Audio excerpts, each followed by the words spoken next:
জ্যৈষ্ঠ পূর্ণিমা তাৎপর্য ব্রতকথা, বটকৃষ্ণ পুজো ও স্নানযাত্রা বিশেষ।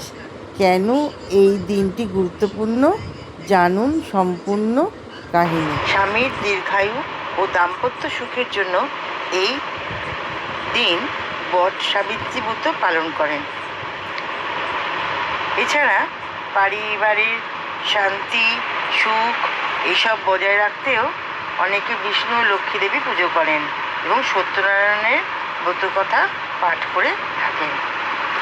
প্রতি নিয়ম পূজা পদ্ধতি জানাচ্ছি। স্নানের প্রস্তুতি: সকালে ঘুম থেকে উঠে গঙ্গাজল মিশ্রিত জলে স্নান করে পরিষ্কার বস্ত্র পরিধান করতে হবে। বটগাছের পুজো কিভাবে করবেন? বিবাহিত নারীরা ঐতিহ্যবাহী পোশাক ও গহনায় সেজে বটগাছের গোড়ায় জল ফুল মিষ্টি নিবেদন করুন। পরিক্রমা ও ব্রতকথা: কাঁচা সুতো অর্থাৎ মৌলি সুতো দিয়ে বটগাছটিকে 7 বার প্রদক্ষিণ বা পরিক্রমা করুন। এই সময় সাবিত্রী ও সত্যবানের অমর প্রেমের ব্রতকথা পাঠ করুন এবং শ্রবণ করুন। দান কর্ম: বয়স্ক কোনো বিবাহিত নারীকে সোহাগ সামগ্রী বা প্রসাধন দান করা অত্যন্ত শুভ বলে মনে করা হয়। সত্যনারায়ণের পুজো: ঐচ্ছিক অনেকে পূর্ণিমা তিথিতে বাড়িতে সত্যনারায়ণের পুজোর আয়োজন করে থাকেন। এতে শ্রী বিষ্ণুর উদ্দেশ্যে ফল মূল ক্ষীরের ভোগ নিবেদন করা হয়। পূজা শেষে চন্দ্রোদয়ের পর চন্দ্র দেবতাকে অর্ঘ্য প্রদান করে উপবাস ভঙ্গ করা হয়।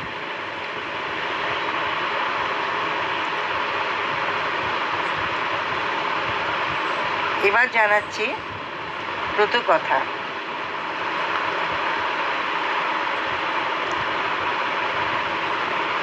ব্রতকথাটি বলুন।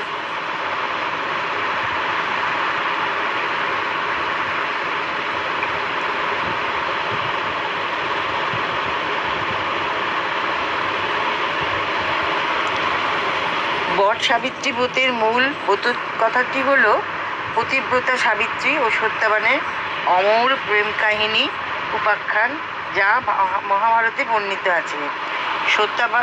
সত্যবান ও সাবিত্রীর ব্রতকথা: মনোনয়ন অভিশাপ: মদ্র দেশের রাজকন্যা সাবিত্রী শাল্য দেশের অন্ধ রাজা দুমত্তসেনের পুত্র সত্যবানকে স্বামী হিসাবে বেছে নেন।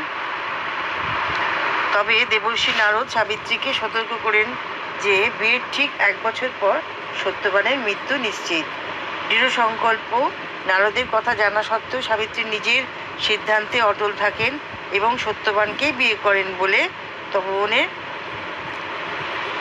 জীবন বেছে নেন। সত্যবানের মৃত্যু 1 বছর পূর্ণ হওয়ার শেষ দিনে সত্যবান যখন বনে কাঠ কাটতে যান তখন হঠাৎ অসুস্থ হয়ে একটি বটবৃক্ষের নিচে সাবিত্রীর কোলে মাথা রেখে শেষ নিঃশ্বাস ত্যাগ করেছিলেন। যমরাজের পিছু নেওয়া: সত্যবানের প্রাণ নিতে যখন মৃত্যুর দেবতা যমরাজ আসেন তখন সাবিত্রী তার পিছু নেন। যমরাজ তাকে ফিরে যেতে বললেও নিজের অতিভক্তি ও বুদ্ধিমত্তার জোরে সাবিত্রী যমরাজকে অনুসরণ করতে থাকেন। 3টি বর লাভ হয়। সাবিত্রীর নিষ্ঠা দেখে সন্তুষ্ট হয়ে যমরাজ তাকে সত্যবানের প্রাণ ছাড়া অন্য 3টি বর চাইতে বলেন। সাবিত্রী চতুরতার সাথে বরে তার শ্বশুরের হারিয়ে যাওয়া রাজ্য ও চোখের জ্যোতি ফেরত চান এবং নিজের জন্য শতপুত্রের জননী হওয়ার বর চেয়ে নেন। প্রাণ ফিরে পাওয়া: যমরাজ তথাস্তু বলে বর দেওয়ার পর বুঝতে পারেন যে সত্যবানকে ছাড়া সাবিত্রীর পক্ষে শতপুত্রের জননী হওয়া অসম্ভব। নিজের বরের মর্যাদা রক্ষার্থে যমরাজ সত্যবানকে পুনরায় জীবিত করতে বাধ্য হন। এই অলৌকিক ঘটনার পর থেকেই বিবাহিত মহিলারা স্বামীর দীর্ঘায়ু অখণ্ড সৌভাগ্যের কামনায় বটগাছকে সাক্ষী রেখে এই ব্রত পালন করে থাকেন।